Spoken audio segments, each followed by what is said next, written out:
Hello friends, स्वागत है आप सभी का आपके अपने चैनल बीए स्टडी में। दोस्तों आज हम आपको बताने वाले हैं बीए थर्ड ईयर के मिडाइवल हिस्ट्री से, मध्यकालीन इतिहास से आपके नए पैटर्न पर आधारित मोस्ट इंपॉर्टेंट क्वेश्चन जो कि रिपीटेड आपसे एग्जाम में पूछे जाएंगे। हमने 4-5 सालों का एग्जाम का पूरा थ्योरी निकाला है, आपका क्या एग्जाम में पूछे जाते हैं और उसको नए पैटर्न पर आधारित करके कि इस साल कैसे 2021 से आपसे एग्जाम में पूछे जाएंगे, उससे रिलेटेड टॉप 30 क्वेश्चन से एबव क्वेश्चन आपको बताए जाएंगे इस वीडियो में। तो आई होप आपको वीडियो जरूर पसंद आएगा। वीडियो अगर आपको पसंद आए तो लाइक जरूर कर देना, सब्सक्राइब कर देना ताकि आपको ऐसी वीडियोस मिलती रहे। आपको ऑलरेडी इस चैनल पर 1100 से ज़्यादा वीडियोस बीएस रिलेटेड मिल जाएंगे। आप किसी भी ईयर में हो, कुछ भी आपका सब्जेक्ट हो, एक बार जाकर के चैनल पर विजिट जरूर कर लेना। आओ स्टार्ट करते हैं अपनी आज की वीडियो। आज की वीडियो का हमारा पहला क्वेश्चन आपके सामने ये रहा कि हर्ष की मृत्यु के पश्चात उत्तर भारत पर किसका शासन स्थापित हुआ। हर्षवर्धन की जब मृत्यु हुई तो उसके बाद उत्तर भारत पर किसका शासन स्टेब्लिश हो गया। आपके ऑप्शन है, ऑप्शन नंबर 1 है आपका मुगलों का, ऑप्शन नंबर बी है आपका खिलजी का, ऑप्शन नंबर सी है आपका तुर्कों का एंड ऑप्शन नंबर डी है आपका राजपूतों का। What will be your correct answer? Comment comment comment सभी लोगों के कमेंट्स आने चाहिए। आई वांट कमेंट्स, मैं सभी के कमेंट्स चाहता हूँ। हर कोई कमेंट करो, हर कोई पार्टिसिपेट करो और बताओ हर्ष की मृत्यु के बाद उत्तर भारत पर किसका शासन स्थापित हुआ। जल्दी से कमेंट करके बताओ कि हर्ष की मृत्यु के बाद उत्तर भारत पर क्या मुगलों का शासन हो गया, या खिलजी वंश का शासन आया, या तुर्कों का शासन आया, या राजपूतों का शासन आया। जल्दी से कमेंट करके मुझे बताओ कि क्या होगा आपका right answer for question number 1। Comment fast, सभी लोगों के कमेंट्स आने चाहिए और हर किसी को पार्टिसिपेट करना चाहिए दोस्त, क्योंकि अगर आप इस चीज़ को देखोगे, कमेंट जब आप करते हो तो एक तरह से आप लिखते हो और कोई भी चीज़ जब आप एक बार राइट डाउन कर देते हो किसी चीज़ को तो वो चीज़ आपके माइंड में काफ़ी टाइम तक याद रहती है, जिससे कि वो चीज़ें आपको एग्जामिनेशन में हेल्प करती हैं और आप अपने एग्जामिनेशन को फाड़ करके रख देते हैं। आप एग्जामिनेशन में अच्छे मार्क्स लेकर के आते हैं। तो बताओ क्या होगा आपके क्वेश्चन नंबर 1 का आंसर। सभी के कमेंट्स आने चाहिए दोस्त, मैं सभी के देख रहा हूँ, बहुत सारे लोग कमेंट्स नहीं कर रहे हैं, तो जल्दी से कमेंट करके बताओ क्या होगा राइट आंसर। तो दोस्त इसका जो आपका राइट आंसर है ना वो है आपका option number D. Option number D आपका करेक्ट है। क्या? राजपूतों का। हर्ष की मृत्यु के बाद उत्तर भारत पर किसका शासन स्थापित हुआ? राजपूतों का शासन स्थापित हुआ। अगला क्वेश्चन देखते हैं। अगला क्वेश्चन है हमारा 12वीं शताब्दी के वर्ण व्यवस्था और आधुनिक वर्ण व्यवस्था में क्या अंतर है। जो 12वीं शताब्दी की वर्ण व्यवस्था थी और जो अभी मॉडर्न वर्ण व्यवस्था, इनमें क्या अंतर है। आपके ऑप्शन हैं लगभग समान है, या भिन्न है, या हम अज्ञात हैं, या कोई नहीं। क्या होगा इन चारों में से आपका राइट आंसर? जल्दी से कमेंट करके बताओ कि आपके हिसाब से क्या लगता है इस क्वेश्चन का, सेकंड नंबर क्वेश्चन का, 12वीं शताब्दी के पूर्व जो है वर्ण व्यवस्था और आधुनिक वर्ण व्यवस्था में क्या अंतर है। जल्दी से कमेंट करके बताओ सभी के हिसाब से क्या होना चाहिए राइट आंसर। आपके हिसाब से सेकंड क्वेश्चन का आपका राइट आंसर क्या होना चाहिए? 12वीं शताब्दी के वर्ण व्यवस्था और आधुनिक वर्ण व्यवस्था में क्या अंतर है। लगभग समान है, या कुछ भिन्न है, या कुछ अज्ञात है जो आपको नहीं पता है, या कोई नहीं।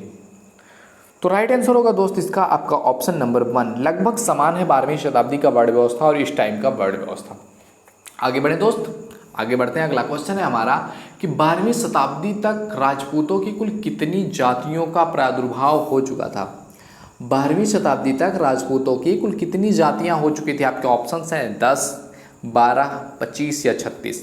क्या होगा आपका राइट आंसर इस क्वेश्चन के लिए? जल्दी से कमेंट करके बताओ। आई होप आप सभी को पता होगा इस क्वेश्चन का आंसर कि 12वीं शताब्दी तक राजपूतों की कुल कितनी जातियों का प्रादुर्भाव हो चुका था। जल्दी से कमेंट करो।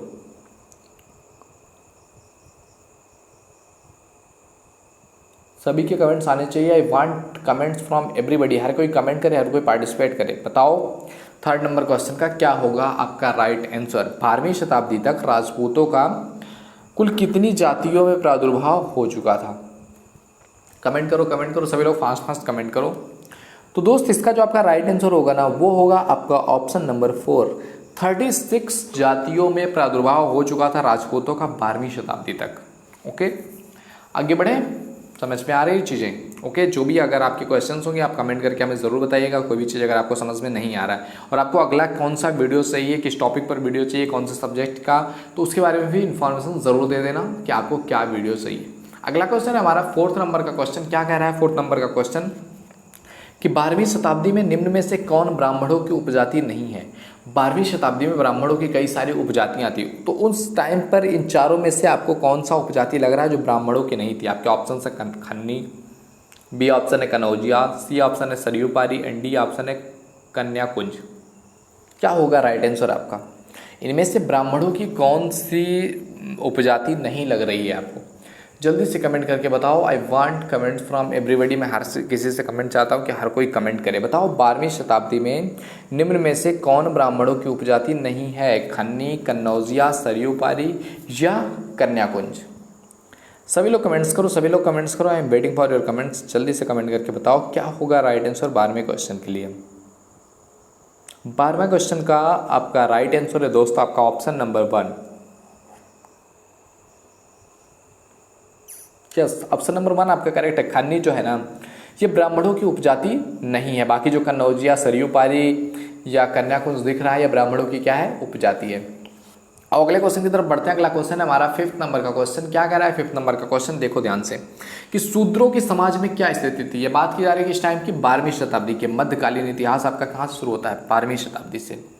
तो शूद्रों की समाज में क्या स्थिति थी उस टाइम पे? आपके ऑप्शंस हैं, अच्छी थी या सबसे खराब थी या निम्न थी या कोई नहीं।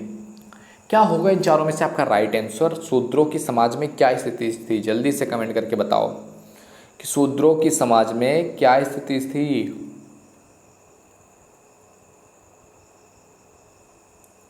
जल्दी से कमेंट करो, जल्दी से कमेंट करो। I am waiting for your comments. दोस्त जल्दी से कमेंट करके बताओ कि शूद्रों की क्या स्थिति थी समाज में? अच्छी थी, खराब थी, सबसे खराब थी, निम्न थी, कैसी थी? तो राइट आंसर होगा दोस्त आपका ऑप्शन नंबर बी। शूद्रों की स्थिति क्या थी? सबसे खराब थी। अब अगले पेज पर देखते हैं हम अपना अगला क्वेश्चन। आज का हमारा अगला क्वेश्चन 6 नंबर का क्वेश्चन क्या कह रहा है आपके सामने? ये देखो रहा कि 12वीं शताब्दी में मनोरंजन के क्या साधन थे? 12वीं शताब्दी में मन बहलाने के लिए, मनोरंजन करने के लिए क्या साधन थे? आपके ऑप्शन है आखेट था, जो आखेट मतलब क्या, हम थे जंगल में चले जाएं शिकार करने के लिए, वो है आखेट। दूसरा है जुआ खेलना, पता होगा आपको। संगीत और नृत्य आपको पता ही है, या ये सभी? क्या होगा right answer? I hope it is the most interest question that you can be asked, जो से आपसे पूछा जा सकता है। उसमें सबसे आसान क्वेश्चन ये है कि 12वीं शताब्दी में मनोरंजन के क्या साधन थे? क्या आखेट था, जुआ खेलना था, संगीत और नृत्य था, या सभी?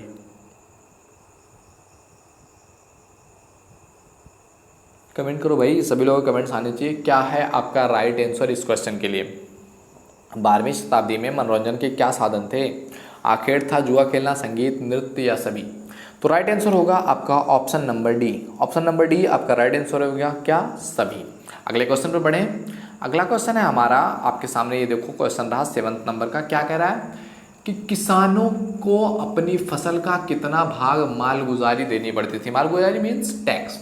कितना भाग उनको टैक्स के रूप में देना पड़ता था? आपके ऑप्शंस हैं 1/10 भाग या 1/2 भाग, 1/6 भाग या 1/20 भाग। इन चारों में से क्या होगा आपका राइट आंसर क्वेश्चन नंबर 7 के लिए कि किसानों को अपनी उपज का कितना भाग जो राजा होता था उसको मालगुजारी के रूप में देना पड़ता था?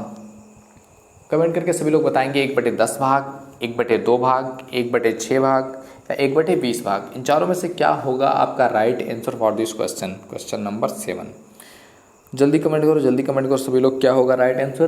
तो आपका राइट जो आंसर है इस क्वेश्चन के लिए वो है आपका ऑप्शन नंबर सी, 1/6 भाग मालगुजारी के रूप में देना पड़ता था। अगले क्वेश्चन पर बढ़ें। अगला क्वेश्चन है हमारा, बहमनी साम्राज्य जो है वो किस समय में समृद्ध था? जो बहमनी साम्राज्य बना था वो कौन से टाइम पीरियड पर ज़्यादा समृद्ध था? क्या वो 15वीं शताब्दी में ज़्यादा समृद्ध था, 13वीं शताब्दी में ज़्यादा समृद्ध था, 14वीं शताब्दी में ज़्यादा समृद्ध था या 16वीं शताब्दी में ज़्यादा समृद्ध था? इन चारों में से आपका राइट आंसर क्या होगा? बहमनी राज्य किस टाइम पीरियड पर समृद्ध था? 15वीं शताब्दी, 13वीं शताब्दी, 14वीं शताब्दी या 16वीं शताब्दी? क्या होगा आपका राइट आंसर क्वेश्चन नंबर 8 के लिए? जल्दी से कमेंट करके बताओ। I am waiting for your comments. दोस्त सभी लोग कमेंट ज़रूर करो, जो भी आपको लग रहा है कि it will be your right answer, तो जल्दी से कमेंट करके बता दिया करो कि ये आपका राइट आंसर है, आपके हिसाब से ये करेक्ट आंसर है। और उसके बाद मैं आपको करेक्ट आंसर तो बता ही रहा हूँ जिससे आप मैच कर पाओगे। अगर आपका करेक्ट आंसर, आपका आंसर और मेरा आंसर दोनों मैच करके तो मतलब आपका क्वेश्चन सही है। और अगर आपका सही हो जाता है तो इट बूस्ट योर कॉन्फिडेंस, ये आपकी कॉन्फिडेंस को बूस्ट करता है एंड आप और अच्छा परफॉर्म कर पाते हो। तो राइट आंसर क्या होगा दोस्तों 8वें नंबर क्वेश्चन के लिए? तो 8वें नंबर क्वेश्चन का आपका राइट आंसर है आपका ऑप्शन नंबर 1, 15वीं शताब्दी। आओ आगे बढ़ते हैं, अगले क्वेश्चन पर बढ़ें। अगला क्वेश्चन है हमारा 9th नंबर का क्वेश्चन। देखो आपके सामने ये रहा कि मध्यकालीन भारत में निम्न में से कौन ज्योतिष शास्त्र का प्रमुख केंद्र था? ज्योतिष शास्त्र का प्रमुख केंद्र किसको माना जाता था? आपके ऑप्शन है, ऑप्शन नंबर ए है पंजाब, बी ऑप्शन है लाहौर, सी ऑप्शन है बंगाल एंड डी ऑप्शन है देवगिरी। इन चारों में क्या होगा आपका राइट आंसर? इन चारों में आपका राइट आंसर क्या हो जाएगा? प्राचीन भारत में निम्न में से कौन ज्योतिषी का केंद्र था? तो आपके ऑप्शन है पंजाब, लाहौर, बंगाल और देवगिरी। तो राइट आंसर क्या था दोस्त? जल्दी से कमेंट करके बताओ। मैं बताऊं? राइट आंसर है आपका option number B, Lahore. Lahore को ज्योतिषी का केंद्र माना जाता था, ज्योतिष शास्त्र का वो केंद्र था। आपका ऑप्शन नंबर 9 करेक्ट का बी नंबर करेक्ट है। अगला क्वेश्चन है हमारा 10th नंबर का क्वेश्चन। क्या कह रहा है 10th नंबर का क्वेश्चन? फतुहाते फिरोज शाही नाम की एक पुस्तक थी, इसके राइटर कौन थे? किसने फतुहाते फिरोज शाही को लिखा था? आपके ऑप्शन हैं फिरोज तुगलक ने खुद, या मलिक फिरोज ने, या बर्नी ने, या अलबरूनी ने। किसने जो है मलिक जो फिरोज शाह तुगलक था उसकी जो नाम उसका अहदनामा था फतुहाए फिरोज शाही, उसके राइटर कौन थे? जल्दी से कमेंट करके बताओ क्या होगा आपका right answer for question number 10। जल्दी से कमेंट करके बताओ, सभी के कमेंट्स आने चाहिए। राइट आंसर क्या होगा आपका इस क्वेश्चन के लिए?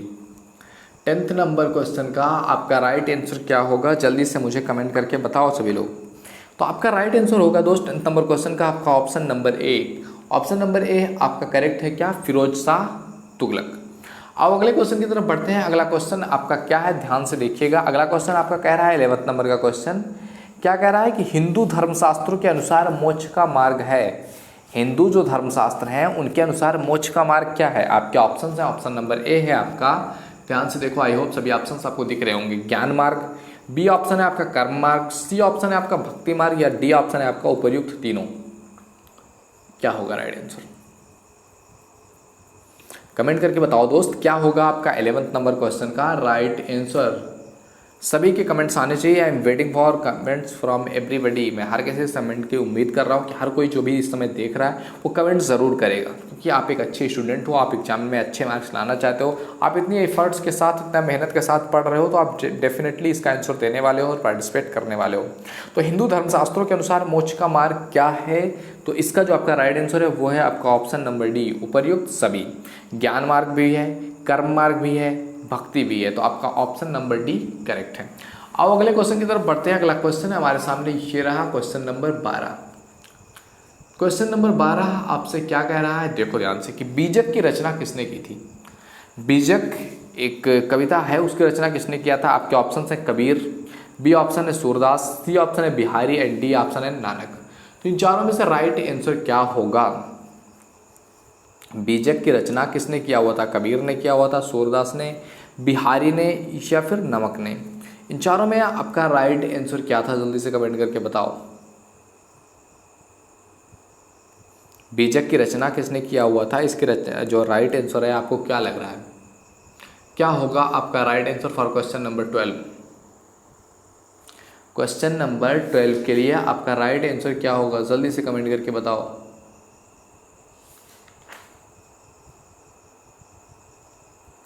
बता रहे हो सभी लोग? सभी के कमेंट्स आने चाहिए। वेटिंग फॉर योर कमेंट्स दोस्त। तो आपका राइट आंसर जो इस क्वेश्चन के लिए वो है आपका ऑप्शन नंबर 1, कबीरदास। कबीरदास ने बीजक की रचना किया हुआ था। आओ अगले क्वेश्चन को देखते हैं। अगला क्वेश्चन है हमारा 84 वैष्णव की वार्ता। 84 वैष्णव की वार्ता के लेखक कौन हैं? जल्दी से कमेंट करो। आपके ऑप्शन है, ऑप्शन नंबर ए है आपका बिलस्वामी, ऑप्शन नंबर बी है विठलनाथ, ऑप्शन नंबर सी है Nanddas and option number D है आपका कुंभन दास। इन चारों का बहुत इंपॉर्टेंट योगदान रहा है। 84 वैष्णव के वर्तनामा के राइटर कौन है ये बताओ जल्दी से सभी लोग बताओ। इन चारों में से राइट आंसर क्या है आपका? 84 वैष्णव की मुख्य वार्ता का लेखक कौन है? आपके ऑप्शंस हैं बिलस्वामी, विठलनाथ, नंददास और कुंभन दास। तो इन चारों में जो आपका राइट आंसर है वो है आपका ऑप्शन नंबर 2। ऑप्शन नंबर 2 आपका राइट आंसर है क्या? विठल दास। आओ अगला क्वेश्चन देखते हैं। अगला क्वेश्चन हमारे सामने ये रहा, आपके सामने भी दिख रहा है। सूफी संत निजामुद्दीन औलिया का मज़ार कहाँ है?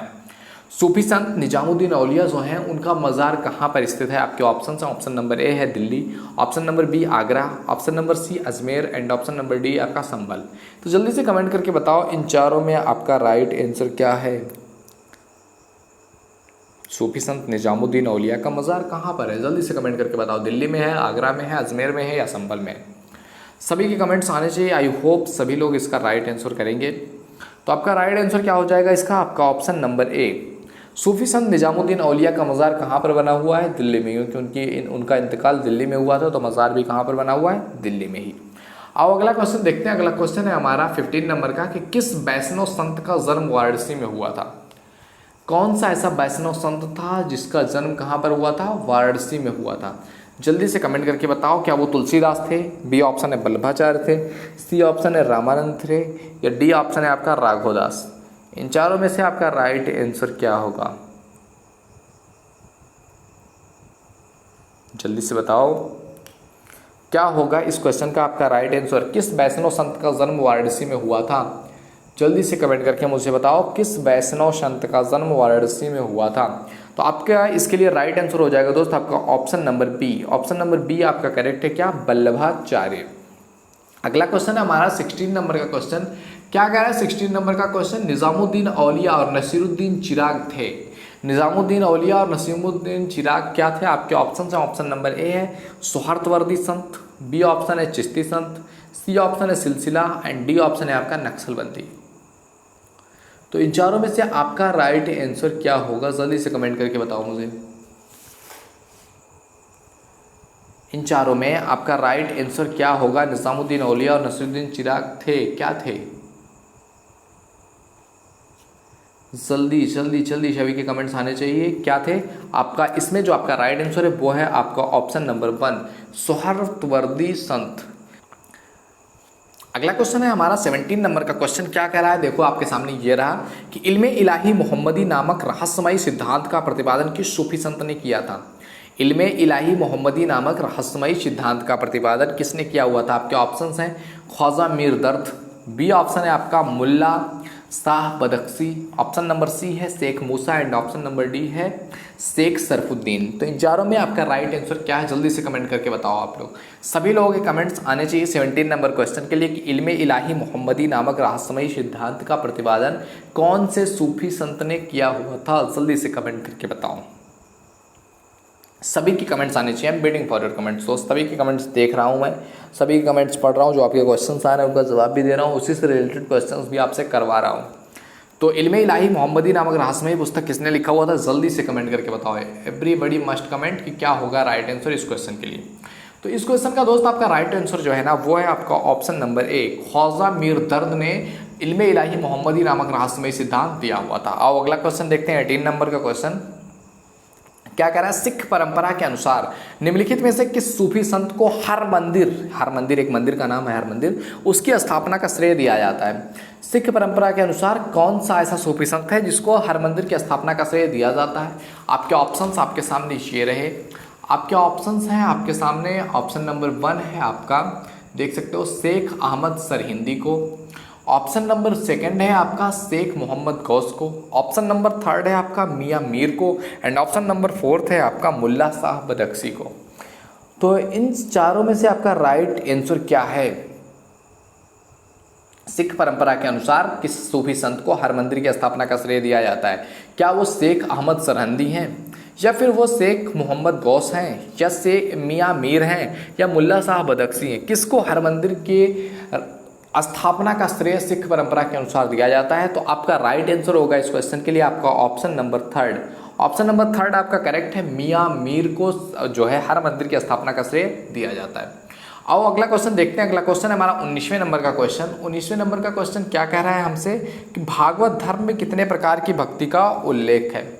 अगर आपने अच्छे से भागवत धर्म पढ़ा हुआ है तो आपको पता होगा इसका आंसर कि भागवत धर्म में कितने प्रकार की भक्ति का उल्लेख है। जल्दी से आप लोग कमेंट करके बताओ भागवत धर्म में कितने प्रकार की भक्ति का उल्लेख है। सभी लोग जानते होंगे, सभी लोग कमेंट करके बताओ क्या होता है भागवत धर्म और उसमें कितने प्रकार की भक्ति का उल्लेख आपको देखने को मिलता है। जल्दी से कमेंट करके बताओ कि क्या होगा आपका right answer for this question. Bhagwat Dharma में कितने प्रकार की भक्ति का उल्लेख है? इन चारों में आपका राइट आंसर क्या होगा? जल्दी बताओ दोस्त।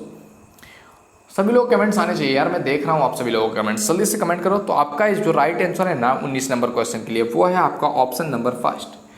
9 प्रकार के धर्म बताए गए हैं, 9 तरह के धर्म जो है भक्ति के उल्लेख बताए गए हैं।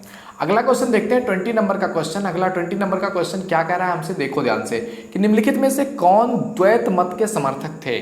निम्नलिखित में से कौन द्वैत मत के समर्थक थे। आपके ऑप्शन हैं ज्ञानेश्वर, मध्वाचार्य, मंडन या रामानुज। इन चारों में से आपका राइट आंसर क्या होगा, जल्दी से कमेंट करके बताओ कि निम्नलिखित में से कौन द्वैत मत का समर्थक था। क्या वो ज्ञानेश्वर थे, या वो मध्वाचार्य थे, या मंडन थे, या फिर रामानुज। क्या होगा इन चारों में आपका राइट आंसर, जल्दी से कमेंट करके मुझे बताओ। What will be your correct answer for question number 20। Comment आना चाहिए। I am looking for your comments. तो इसका जो आपका राइट आंसर होगा ना 20 नंबर क्वेश्चन का, वो होगा आपका ऑप्शन नंबर 2, मध्वाचार आपका राइट आंसर होगा इस क्वेश्चन के लिए।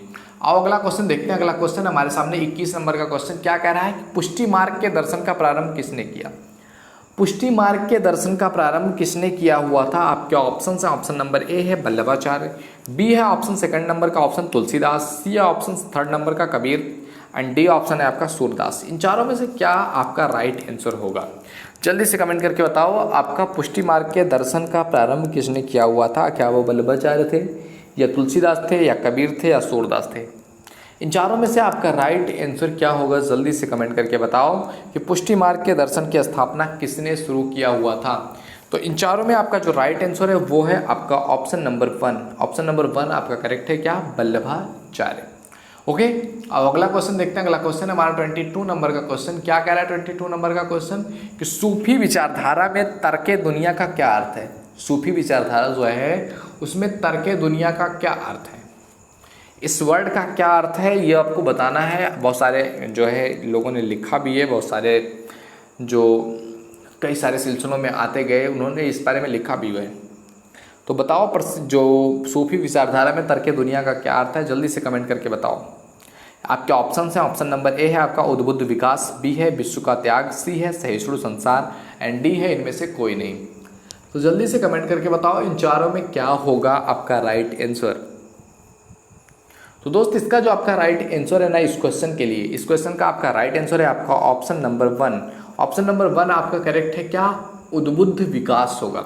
अगला क्वेश्चन है हमारा 23 नंबर का कि प्रसिद्ध फारसी कवि अमीर खुसरो दरबारी कवि थे। जो अमीर खुसरो थे वो किसके दरबारी कवि थे। आपके ऑप्शन है अलाउद्दीन खिलजी, बी है मोहम्मद तुगलक, 3 है शेरशाह सूरी एंड 4th है इल्तुतमिश। तो क्या होगा आपका राइट क्वेश्चन, प्रसिद्ध फारसी कवि जो अमीर खुसरो हैं वो दरबारी किसके थे। अलाउद्दीन खिलजी के थे, मोहम्मद तुगलक के थे, शेरशाह सूरी के थे, इल्तुतमिश थे। जल्दी से कमेंट करके बताओ दोस्त इन चारों में से क्या राइट आंसर होगा। बहुत इंपॉर्टेंट क्वेश्चन है आपके लिए, जल्दी से कमेंट करके बताओ। प्रसिद्ध फारसी कवि अमीर खुसरो दरबारी थे, किसके शासनकाल थे। तो इसका आपका राइट आंसर हो जाएगा आपका ऑप्शन नंबर 1 अलाउद्दीन खिलजी। अलाउद्दीन खिलजी के शासनकाल में अमीर खुसरो क्या थे, दरबारी थे उनके। अगला क्वेश्चन हमारा 24 नंबर का क्वेश्चन क्या कह रहा है, देखो ध्यान से कि मध्यकालीन भारत के कवि व संत कबीर, रविदास, धन्ना ये सब किनके शिष्य थे। तो देखो आपको हो सकता है रविदास के गुरु का नाम ना पता हो, धन्ना के गुरु का नाम ना पता हो, लेकिन कबीरदास के गुरु का नाम आपको पता होगा, क्या है नाम, रामानंद। तो इन तीनों के गुरु सेम ही थे, इसीलिए इस तरह से क्वेश्चन पूछा गया कबीर, रविदास और धन्ना किसके शिष्य थे। तो ये तीनों ही शिष्य थे किसके दोस्तों, रामानंद के। आपका राइट आंसर क्या है, आपका 2nd number option 24 number question के लिए। 24 नंबर क्वेश्चन का आपका राइट आंसर क्या है, 2nd। अगले क्वेश्चन पर बढ़े। अगला क्वेश्चन है हमारा, देखो आपके सामने ये रहा, क्या कह रहा है ये क्वेश्चन, कबीर किसके समकालीन थे। तो कबीर किसके समकालीन थे। आपके ऑप्शन है गुरु नानक, बी ऑप्शन है सिकंदर, 3rd ऑप्शन है दोनों, या डी ऑप्शन है कोई नहीं। इन चारों में आपका राइट आंसर क्या होगा, जल्दी से कमेंट करके बताओ राइट आंसर क्या हो सकता है आपके लिए। भारत में जो है कबीर किसके समकालीन थे। आपके ऑप्शन से गुरु नानक, सिकंदर लोधी, दोनों, या कोई नहीं। तो राइट आंसर क्या होगा दोस्त, इसका आपका राइट आंसर है आपका ऑप्शन नंबर सी, दोनों। ऑप्शन नंबर सी आपका करेक्ट है, दोनों। अगला क्वेश्चन 26 नंबर का क्वेश्चन कि भारत में आने वाला प्रारंभिक सूफी सिलसिला था।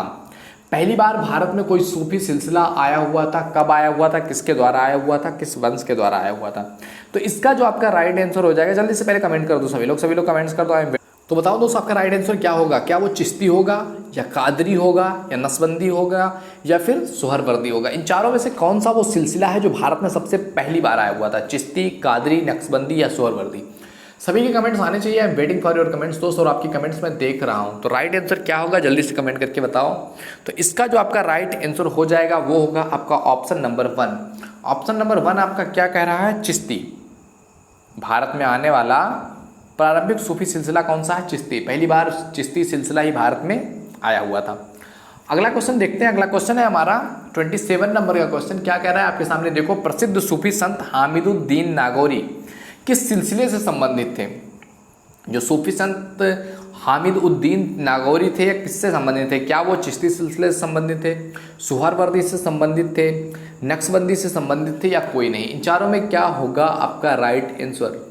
सभी लोग कमेंट्स करके बताओ इसका राइट आंसर आपके हिसाब से क्या होगा। प्रसिद्ध सूफी संत हामिदुद्दीन नागौरी संबंधित थे किस सिलसिले से? जल्दी से कमेंट करो। सभी के कमेंट्स आने चाहिए दोस्त कि क्या होगा आपका right question answer question number 27 के लिए। तो क्वेश्चन नंबर 27 का आपका राइट आंसर होगा आपका ऑप्शन नंबर 1। चिश्ती सिलसिला से संबंध रखते थे सर हामिदुद्दीन नागौरी। ओके दोस्त, अगले क्वेश्चन पर बढ़े। अगला क्वेश्चन है हमारा 28 नंबर का क्वेश्चन। देखो ध्यान से, 28 नंबर का क्वेश्चन आपसे कह रहा है कि गुरु नानक का जन्म स्थान जो तलवंडी है वो कौन से नदी के तट पर स्थित है? आपके ऑप्शन है सतलज, बी ऑप्शन है झेलम, सी ऑप्शन है ब्यास एंड डी ऑप्शन है आपका रावी। तो इन चारों में से आपका राइट आंसर क्या होगा जल्दी से मुझे कमेंट करके बताओ। इन चारों में आपका राइट आंसर क्या होगा? सतलज, झेलम, ब्यास, रावी। किस नदी के किनारे इनका जो जन्म स्थान है तलवंडी वो स्थित है? राइट आंसर क्या होगा सभी लोग कमेंट करके बताएंगे। सभी लोग कमेंट करके बताओ दोस्त राइट आंसर क्या होगा इस क्वेश्चन के लिए आपका। गुरु नानक का जन्म कौन सी नदी के किनारे पर हुआ था? तो दोस्त इनका जन्म हुआ था सतलज नदी के किनारे पर, एक गांव था तलवंडी जिसमें इनका जन्म हुआ था। अगले क्वेश्चन की तरफ बढ़े दोस्त। अगला क्वेश्चन है हमारा 29 नंबर का क्वेश्चन। क्या कह रहा है कि सूफी संतों के, ये सूफी लिखा हुआ है, सूफी संतों के अलग अलग संप्रदाय को किस नाम से जाना जाता है? जो सूफी संतों का अलग अलग संप्रदाय है उनको किस नाम से जाना जा सकता है? क्या उनको खानाकाह के नाम से जाना जाता है, सिलसिला के नाम से, या दरवेश से, या कलंदर से? आई होप सभी लोग इस क्वेश्चन का आंसर जानते होंगे और सभी लोग जरूर इस क्वेश्चन का आंसर जल्दी से जल्दी देने की कोशिश करेंगे। जल्दी से कमेंट करके बताओ कि संतों का जो अलग अलग सूफी संतों का संप्रदाय है उसको किस नाम से जाना जाता है। सभी लोगों को कमेंट्स आने चाहिए। I am waiting for your comment दोस्त। तो आपका जो राइट आंसर है ना वो है आपका ऑप्शन नंबर 2। ऑप्शन नंबर 2 आपका करेक्ट आंसर है क्या? सिलसिला। क्योंकि आपने देखा होगा कई सारे सिलसिले, चिश्ती सिलसिला, सोहरवर्दी सिलसिला, नक्शबंदी सिलसिला, अलग अलग सिलसिले चलते रहते हैं। तो सूफी संतों का जो अलग अलग संप्रदाय है उसको किस नाम से जाना जा सकता है? सिलसिला नाम से। अगला क्वेश्चन है हमारा 30 नंबर का क्वेश्चन। क्या कह रहा है कि प्रसिद्ध तमिल रामायण के लेखक कौन है? प्रसिद्ध तमिल जो रामायण लिखा गया था उसके लेखक कौन थे? आपके ऑप्शन है वसो, बी ऑप्शन है 2 नंबर कंबान, 3rd ऑप्शन है तुलसीदास एंड डी ऑप्शन है सूरदास। तो तुलसी और सूर तो नहीं होंगे, तो इन दोनों को पहले हटा दो आप। अब इन दोनों में बताओ वसो और कंबान में राइट आंसर क्या होगा? जल्दी से कमेंट करके बताओ। फर्स्ट कमेंट सही होगा, सॉरी फर्स्ट ऑप्शन करेक्ट होगा या 2nd ऑप्शन करेक्ट होगा? जल्दी से सभी लोग कमेंट करके बताओ प्रसिद्ध तमिल रामायण के लेखक कौन है? ए बी सी डी में से आपका ए बी में से ही कोई आंसर होने वाला है। तो जल्दी से मुझे कमेंट करके बताओ क्या होगा राइट आंसर आपका। तो इस क्वेश्चन का दोस्त आपका राइट आंसर है आपका ऑप्शन नंबर 2। कंबान आपका राइट आंसर है। प्रसिद्ध तमिल रामायण के लेखक कौन थे? कंबान थे। तो ऑल द बेस्ट दोस्त आपके एग्जामिनेशन के लिए। आपके एग्जामिनेशन में जितनी भी चीज़ें हैं, जितने भी डाउट्स हैं उससे रिलेटेड जो भी आपके क्वेश्चंस आते हैं, इंस्टाग्राम की आईडी आपको दिख रही है, इंस्टाग्राम की आईडी पर जाकर के आप बता सकते हो। यहाँ वीडियो में कमेंट में बता सकते हो कि क्या आपको चाहिए, किस ईयर का कौन सा सब्जेक्ट चाहिए, आप उसके बारे में बताइए। उसके रिलेटेड वीडियो लेकर के हम डेली आते रहते हैं। और अगर आपने हमारा एक दूसरा चैनल भी है उसको आपने अगर देखा होगा, हमारे दूसरे चैनल का नाम क्या है? अरशद खान ऑफिशियल। ये हमारे दूसरे चैनल का नाम है जो कि बहुत इंपॉर्टेंट चैनल है, जिसमें आपके लाइफ से रिलेटेड बहुत सारे इश्यूज क्लियर किए जाते हैं कि क्या आपकी लाइफ में प्रॉब्लम है, आप किस सिचुएशन से लाइफ में गुजर रहे हो। अपनी प्रॉब्लम्स लिखो दोस्त, उसको जो मोस्ट प्रैक्टिकल वे होता है जो हम दिखा सकते हैं उसको दिखाने की कोशिश करते हैं। ओके दोस्त, और आपके जो प्रॉब्लम्स है उस प्रॉब्लम्स को अगर आपको भेजना है तो आप क्या कर सकते हो? आप just simply Arshad Khan official, everything will be small language and 1 last में रहेगा। इस पर अपने कमेंट्स भेजो, अपने जो है ओपिनियन भेजो या अपना कुछ प्रॉब्लम है इस ईमेल आईडी पर भेजो, जाकर के शेयर करो, आपको उसका आंसर बहुत जल्द मिल जाएगा। आई होप आपको वीडियो पसंद आएगा। वीडियो पसंद आए लाइक जरूर कीजिए, शेयर कीजिए, अपने फ्रेंड सर्कल में लोगों तक पहुंचाइए ताकि बहुत सारे लोगों को इस बारे में पता चल सके। ओके, मिलते हैं आपसे अगले वीडियो में, तब तक के लिए जय हिंद, जय Bharat, thank you, bye bye.